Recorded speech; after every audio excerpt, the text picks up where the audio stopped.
It was 1952, at the head of a small canyon overlooking the Pacific Ocean.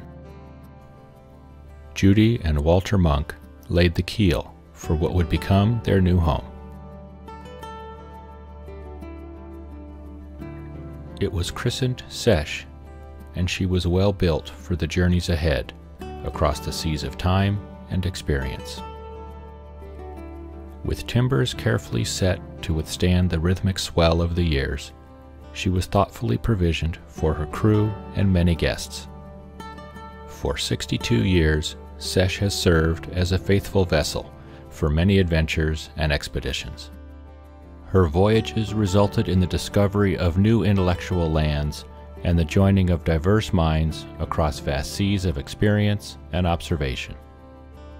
She was well suited for her primary mission of physical observation, and this was demonstrated nowhere more completely than in her open-door policy, open to all people, possibilities, and pursuits.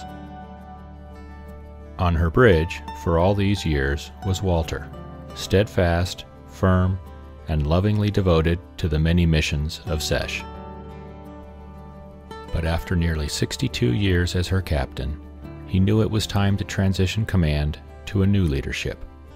And so in the spring of 2014, he set course for the harbors of Scripps Institution of Oceanography and UC San Diego, deftly navigating her toward the dry dock bluffs above his beloved IGPP, where her new stewards and likely retrofits awaited.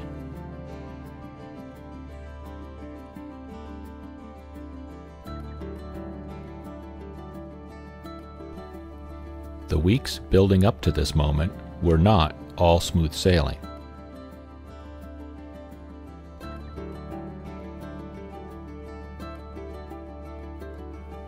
The attorneys would tell you it was the vagaries of the law behind the rough waters.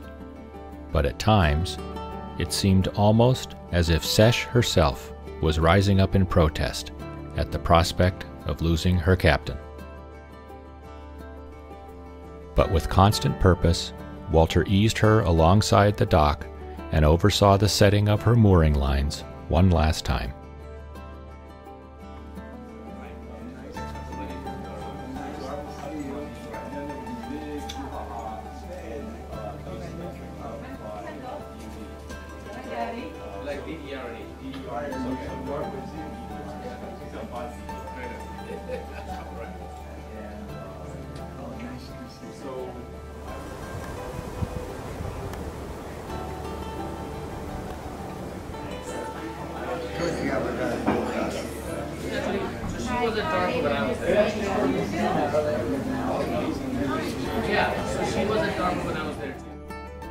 No doubt, from his long service to the United States Navy, this change of command closely followed established custom.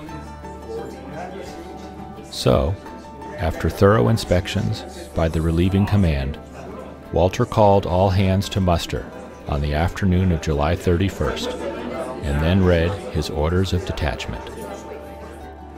You can sit down. Oh, sure. Oh, very nice. Here's a good seat. John, sir, good seeing you. Good to see you. Hey, good seeing you. I'll sit back here because much stiff. Sort of, but No, here we go. no, I get. Well, I think we have just about the right number of seats. We thank you for coming here. Actually, the first thing I should say is that Judith built this wonderful house, and we lived here happily for 52 years. And I'm so glad that Judith's brother Ed Horton could come down today. There he's sitting. He helped us build the house. And then my daughter Kendall is over here, and my other daughter Edie was going to come and is ill. She had a message saying how pleased she is that we're having this ceremony in honor of passing this house session to the Scripps Institution, UCSD. And I'm still hoping she will come a little late, but she felt terrible. Now, I think the first thing I want to do is to explain explain the word Seiche, S-E-I-C-H-E. It's an oscillation in a bay, natural oscillation in a bay. It's a French word. And I was living in Lausanne, Switzerland, when I was 5 years old. And you could tell that the steamer would come along the bend 5 minutes before it appeared, because it set up a Seiche in the bay. And it was very impressive. We could almost say, 5 minutes from now the steamer's going to come, and it does. And Julie's mother, Edie, Ed's father, fell in love, Ed's mother fell in love with that word, said, your house is named Seiche, and that's why it's called Seiche. And that other person I want to really introduce is Mary. Where's Carolyn? Oh, there she is. You can't see against that. Carolyn is Roger de Belle's, one of Roger de Belle's children, number 3. Right, daughter number 3. And as you will see from my comments, our relation to the Belle family is determining, very important in our life and in this house. And Helen, I'm so glad that you could come and join us this afternoon. Now, I first came to La Jolla in 1939, I finished my junior year at Caltech. And I was dating a girl named Bumps Edison. Don't make any remarks from Scripps College. And she was spending the summer with her grandparents, who had a house on Torrey Pines Road. You knew her, didn't you? No, I was born in 1939. And that wasn't a very good comment. She was born the year you came here. Oh, very well. And I needed a job so I could take Bumpsy. And I drove down and asked Harold Sweater, the director of Scripps, for a job. And I got a job for $50 a month for the summer.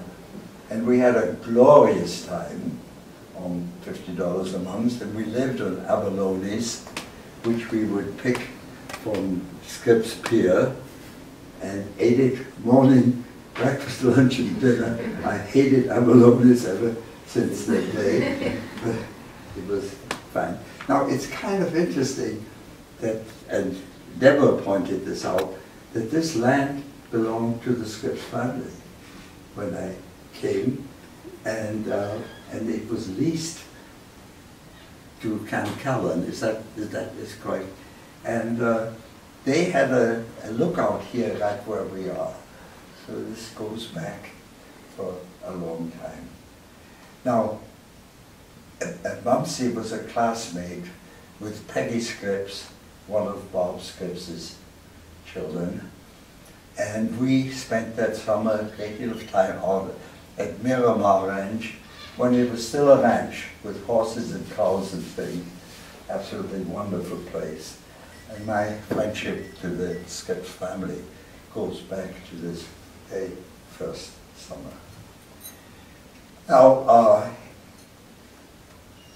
the Bay Elegant schooner, E.W. Scripps, which was our vessel at that time, our sailing schooner, had just come back from the Gulf of California. It had been a gift from Robert Payne Scripps to the Scripps Institution. And Roger was aboard that as one of the oceanographers. He had just gotten his PhD, and he went on that cruise in Baja California.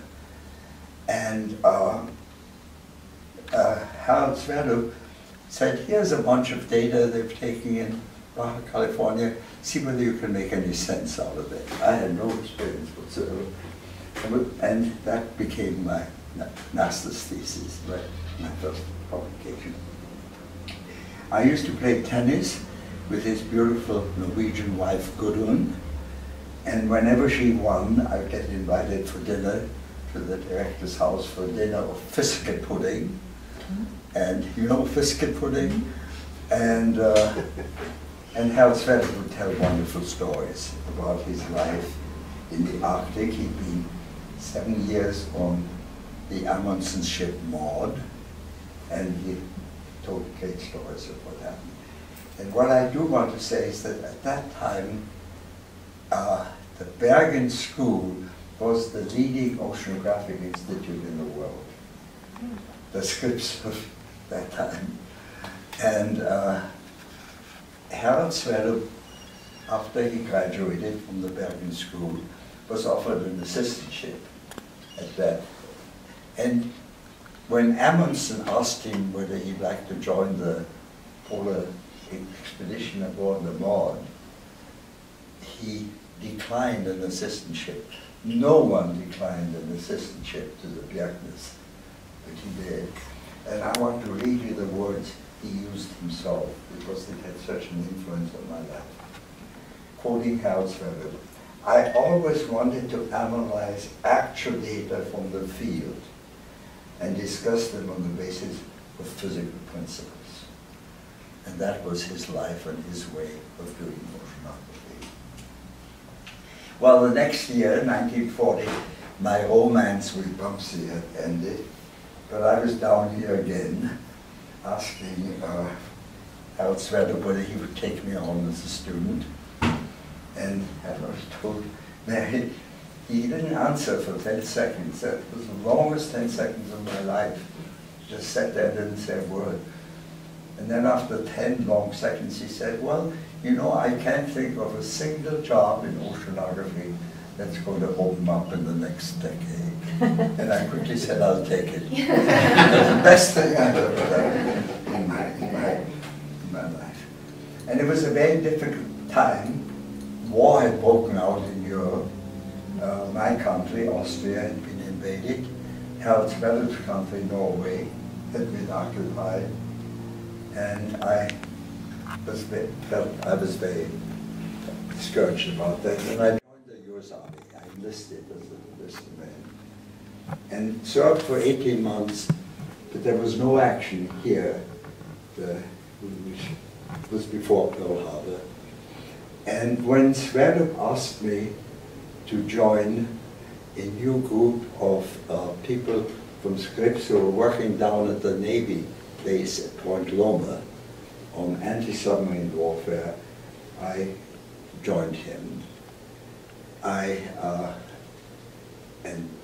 I've been working on, it really was the beginning of my work on some Navy problems. It was the very early days of ASW, for those of you who worked in ASW, and I've been working for the Navy part-time ever since. So it was a big thing.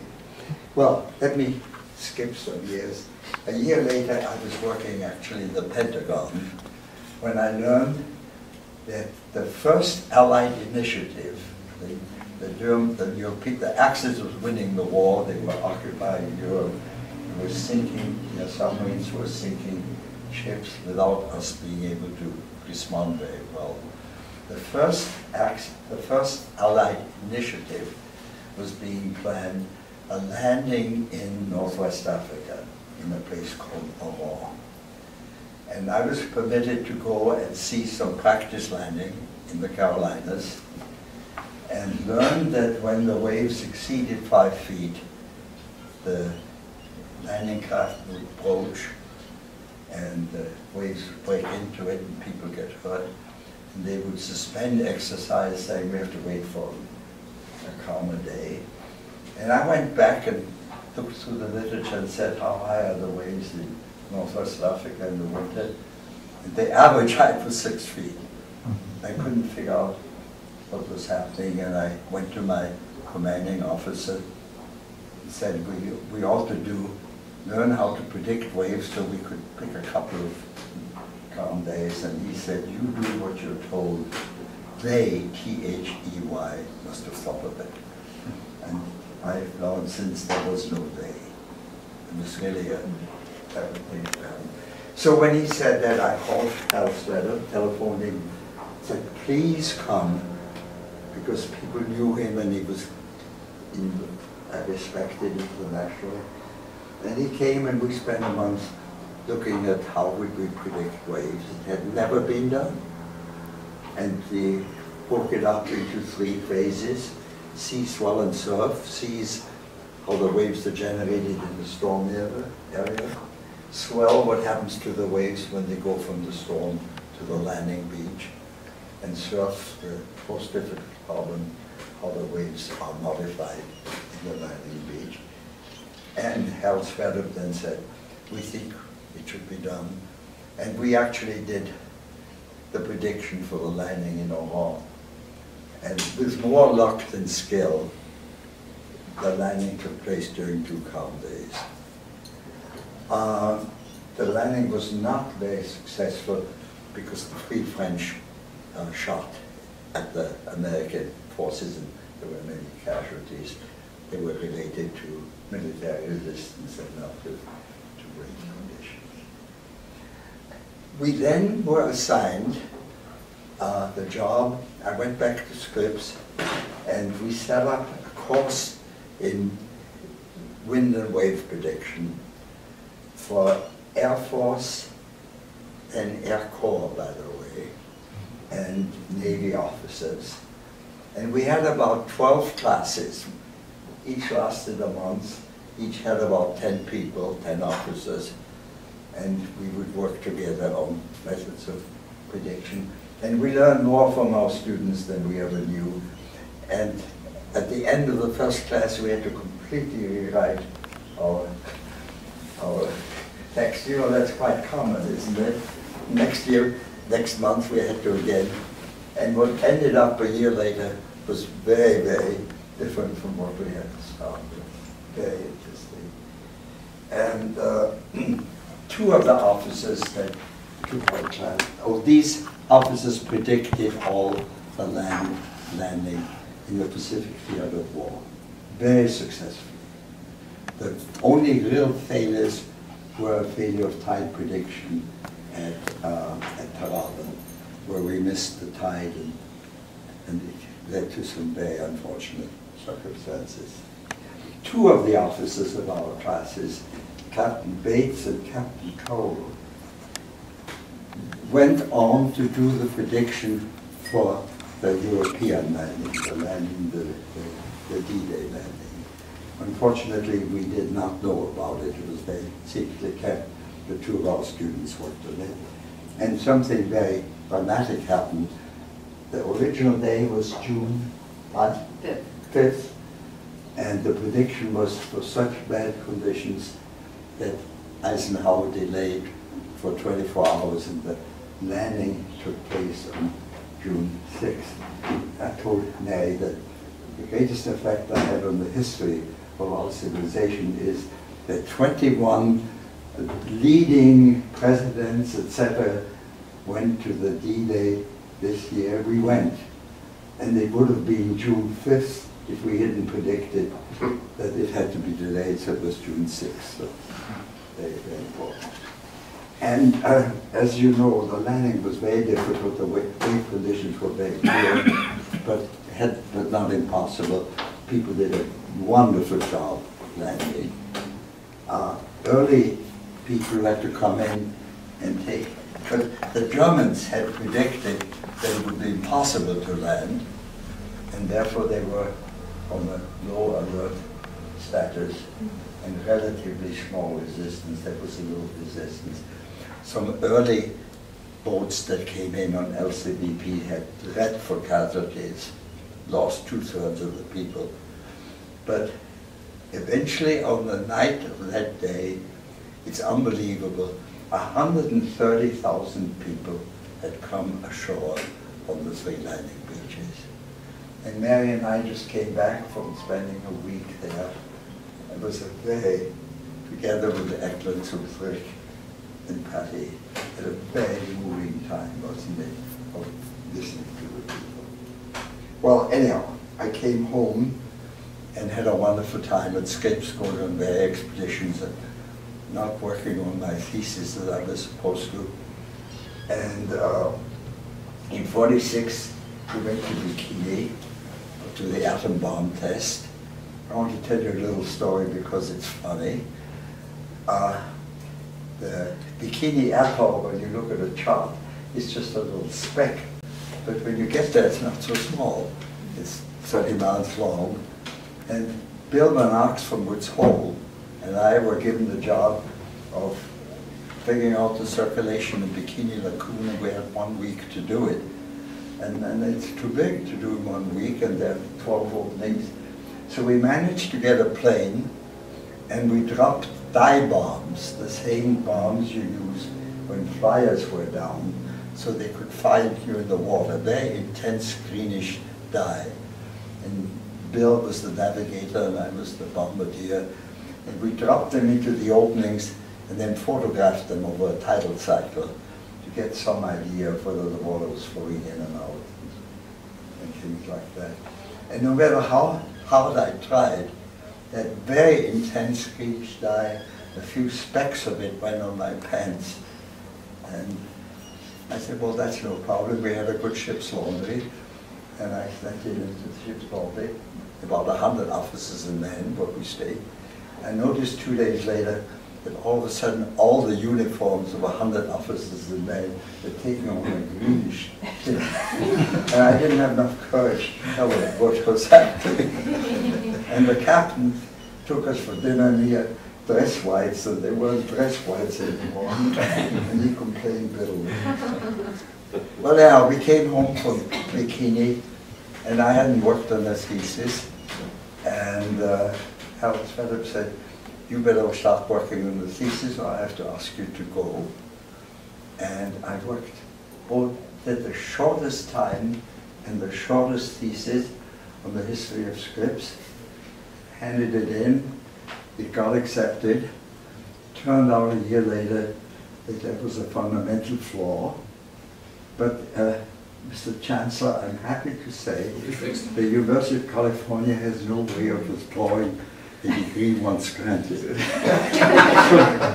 so I still have a doctor's thesis. Now, then in 1952, we went on the Capricorn expedition. Roger had become director, but he personally led the Capricorn expedition, and we were gone 9 months. You know, that doesn't happen anymore. We were on the ship, Horizon and Baird, for 9 months. It was a fantastic experience. Nowadays, people at the most stay about a month, so they get flown in and out. And we we helped with the H-bomb test in any retard. I'm probably one of the few people who saw an H-bomb explosion, and I was the closest of anybody. And quite an experience.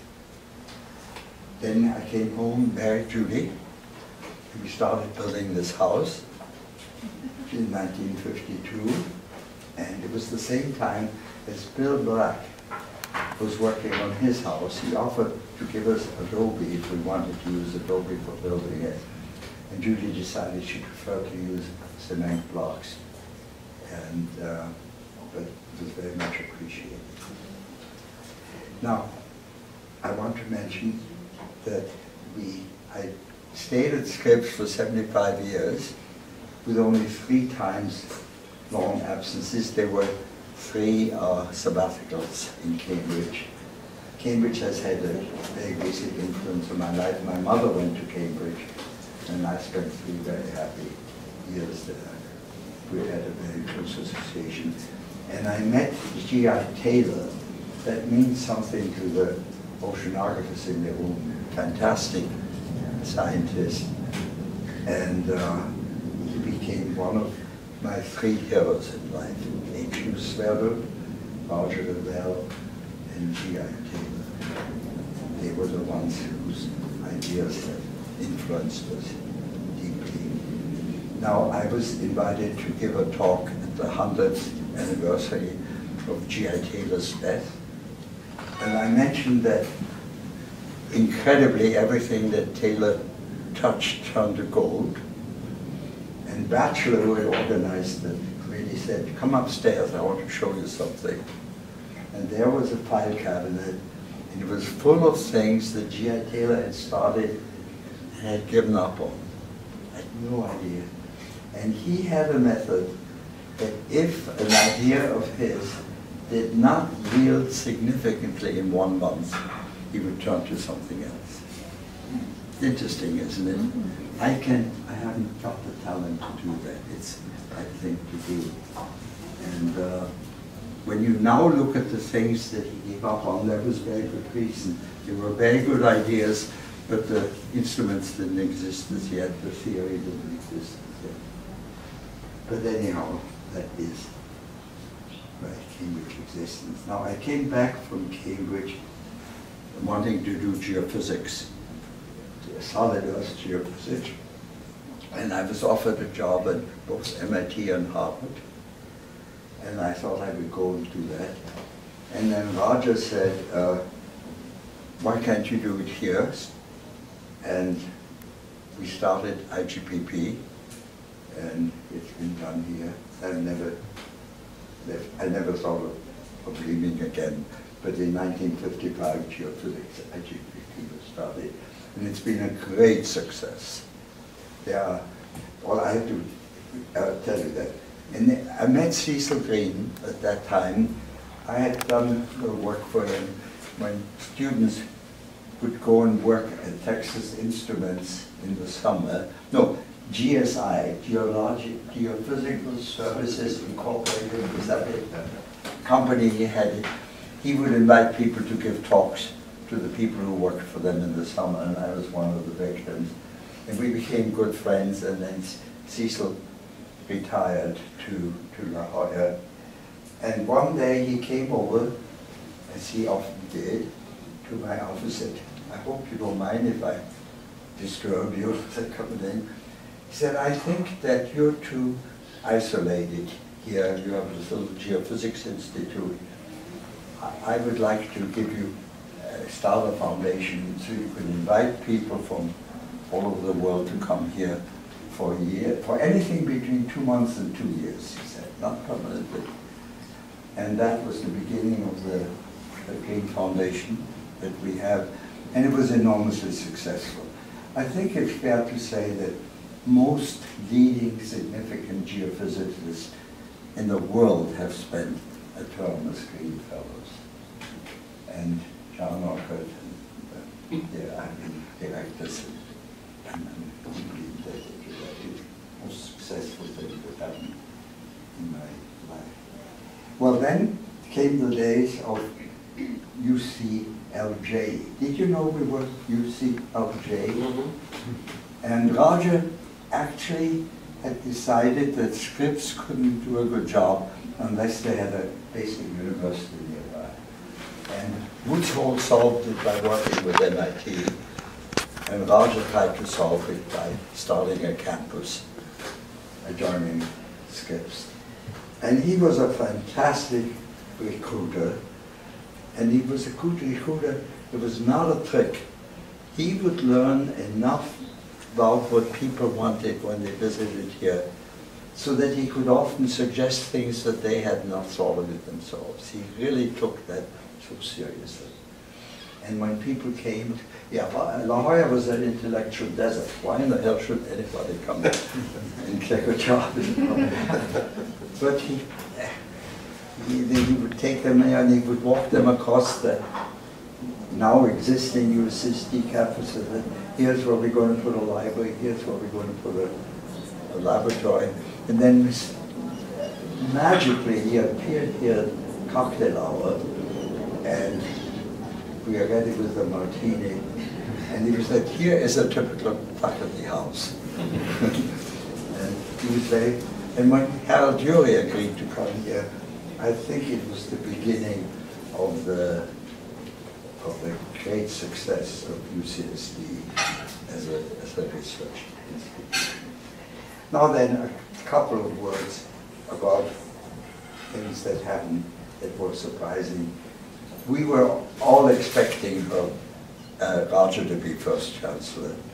When Herb York got the job, we had a meeting in this living room of the 20 or so people working at Scripps, and we started to say, well, we're going to all resign and take our ship down to Ensenada and help them start an oceanographic institution.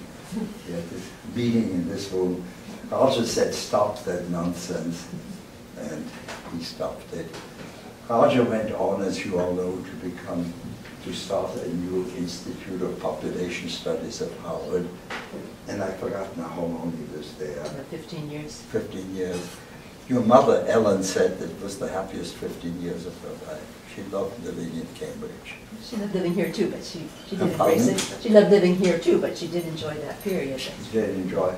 And then Roger came back and he taught, was it a freshman class or an undergraduate class in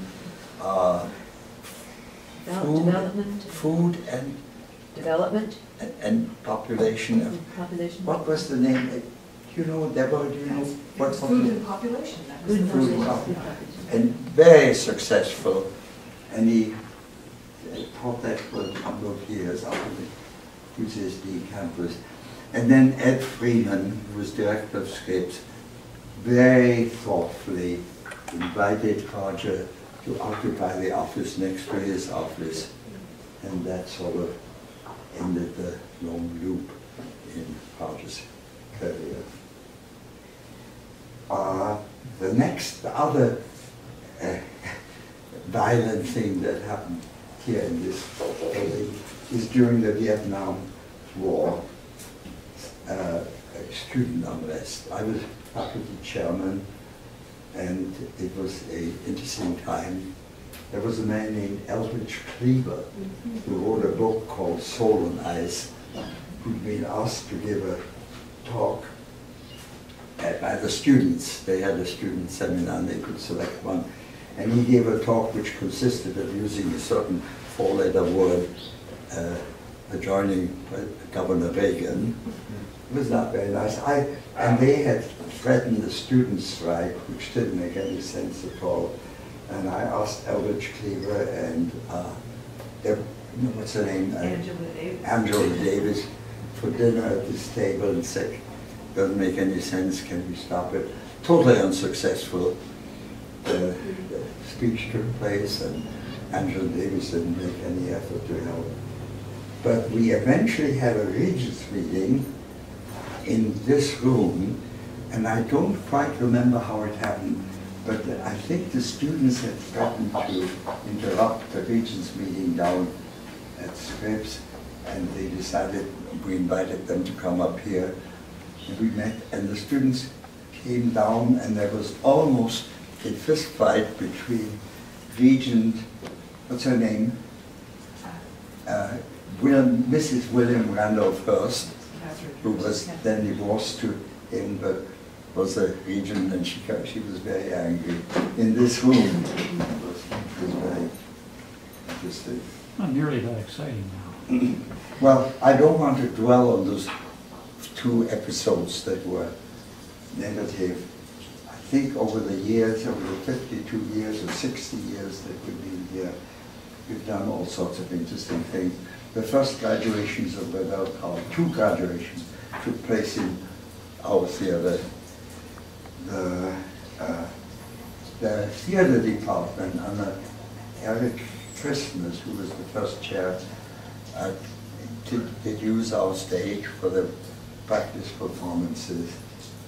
And so over the years, this house has served as a recruiting center, as a protest center, as a peace center, as an initiation of expeditions, starting ITPP. So we've been very much involved in the history of Scripps and the history of UCSD. And now I want to say a few words about the will that we have made. And it's a gift from the Holdman family. Judith, mainly, myself, Edie, couldn't come here, Kendall, and Mary. And we happily offer you this house.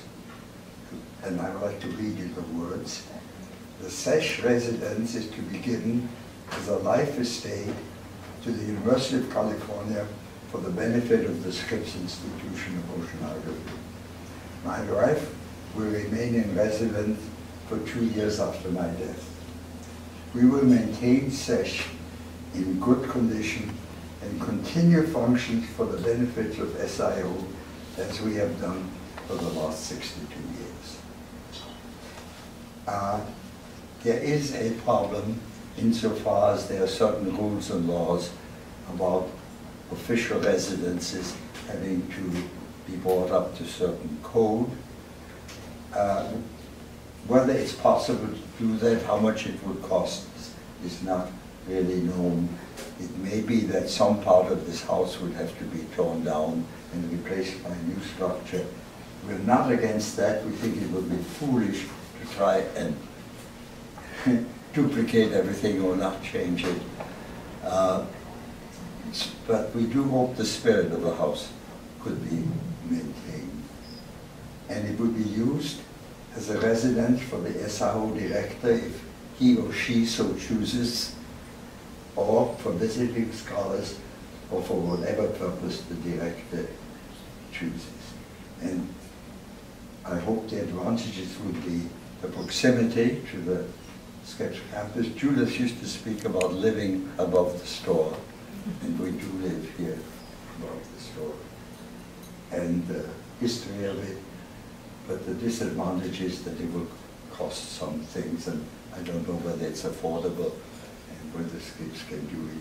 But when the time comes to make that decision, 2 years after I die, after Mary leaves, I hope the requests for what has to be done to bring it, to make it up code, would be gentle, so that it could be a good decision.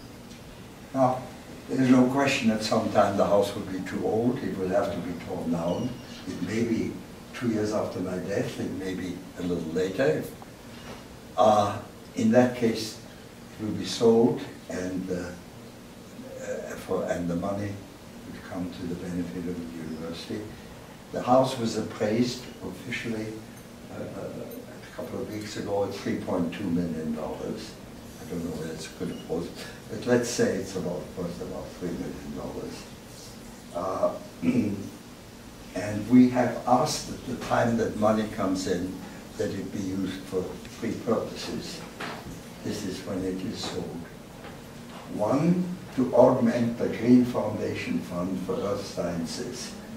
And here I want to pay tribute to Orchid, to John Orchid and to Guy Masters, who've been directors and have done such a wonderful job in keeping the Institute going. $1 million each. Secondly, and that's a sort of curious request, I guess, establish a current use fund to support marine studies and research related to the marine habitat and biodiversity of the Gulf of California.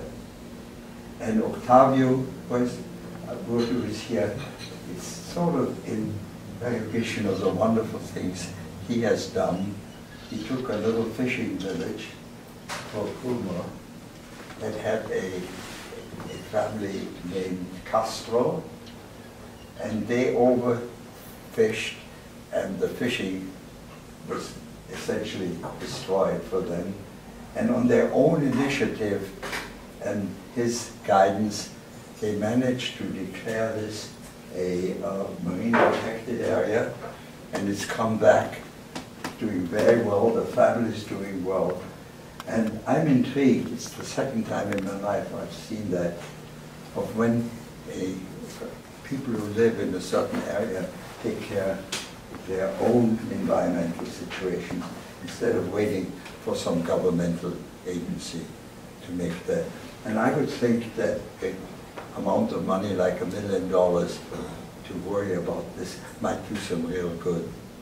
And Octavio has been very helpful and successful in doing that. Now the third one is a hang-up on my part, but you will now understand it because I sort of told you about my life. Augment, it has to do with supporting daring exploration.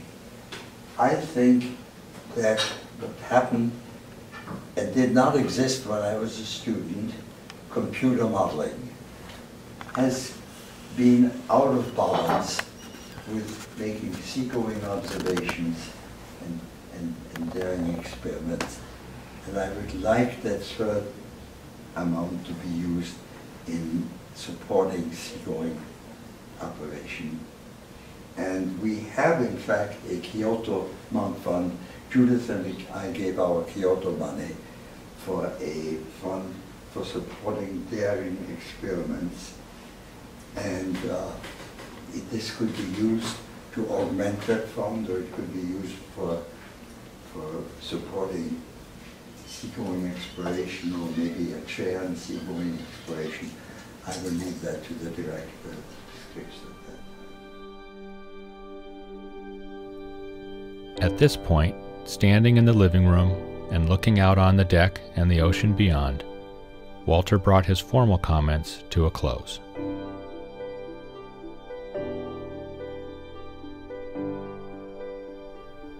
Sticking to the letter of the Navy script, he transitioned to the final official act of a traditional change of command, and I'm quoting from the document. Among other things, the outgoing occupant turns over all keys to the incoming CO.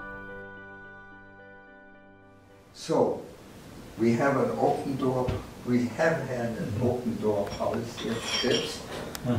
I will end my too long talk by saying we have a front door that Edie, your mother, gave us. It's a beautiful Italian door, but it can't be locked.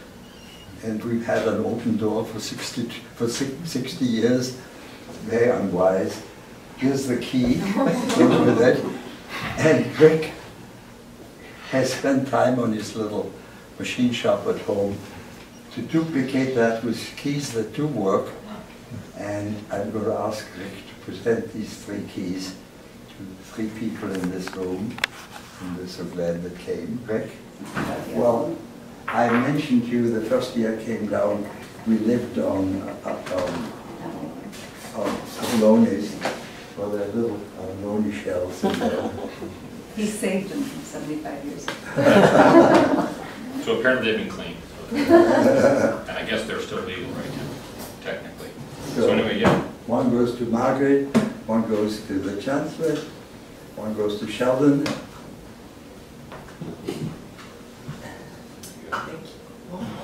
Congratulations. I'm sorry. Everybody have a glass? Can I steal the moment here? Say a few things. First of all, Walter, let me first say a big thank you.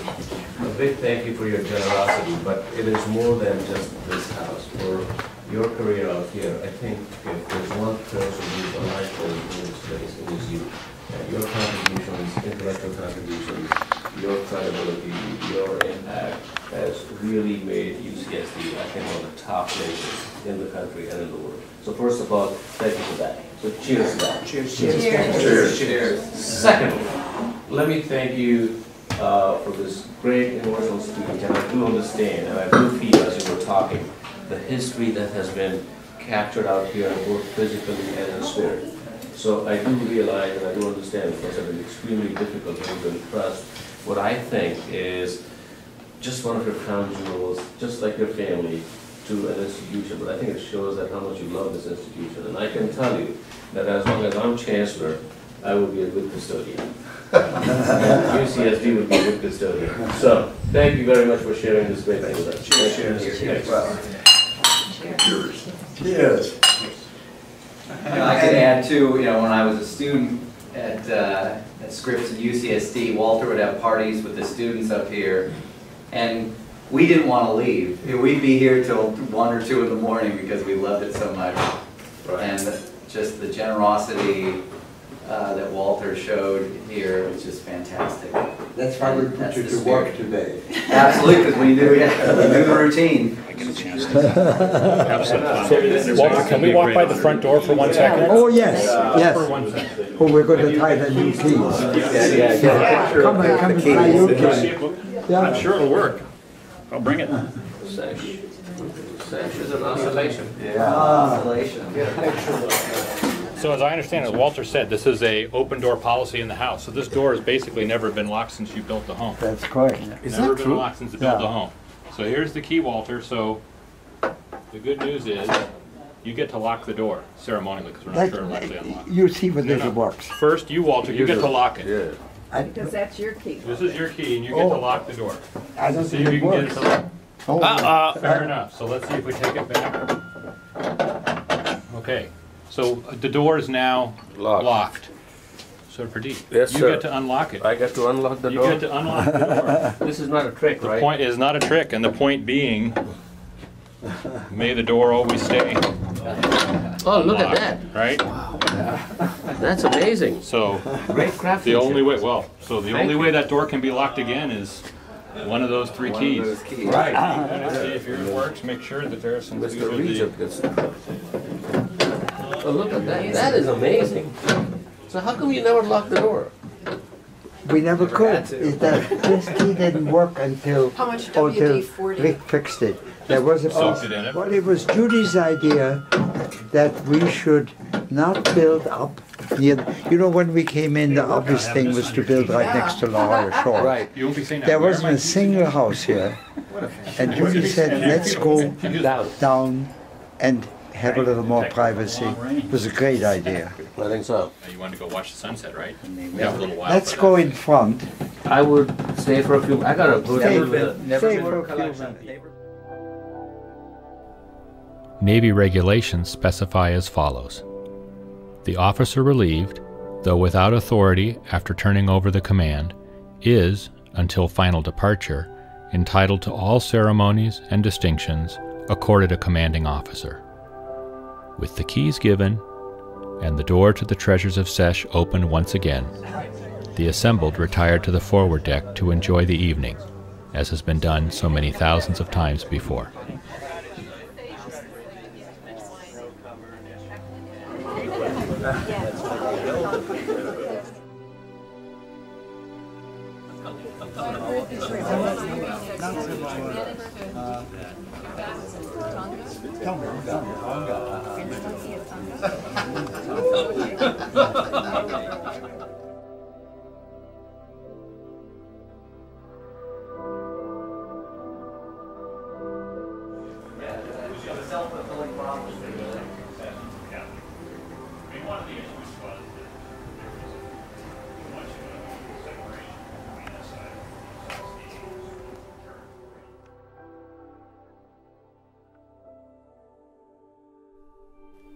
In the garden is an important plaque dedicated to Roger Revelle.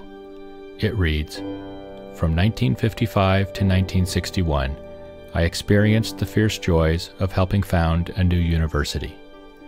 As with most things one does for the first time, making love, getting a PhD, becoming a father, this task was done with more enthusiasm than knowledge."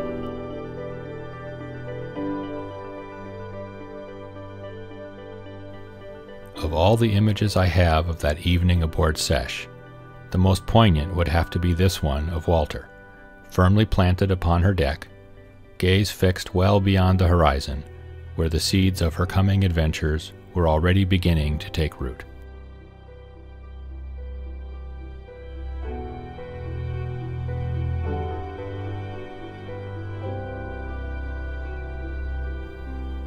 And under his feet, as is her habit, the mighty Seiche began to gently lift with the tide and pull expectantly at her moorings.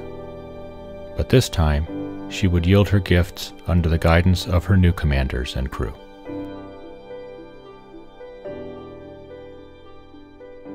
Some pictures tonight. I did. Exactly, Oh, yes. that's good. I did take some, so we'll see. I'll try to. I'll make you a little movie Make one of your of it. beautiful little movies. I'll do that. That would be very nice. I think it would be nice. All right. You're here the rest of the summer? Till mid-September, but on and off again. So Bye-bye. got a girl. Night. Night. Yes. Got a daughter heading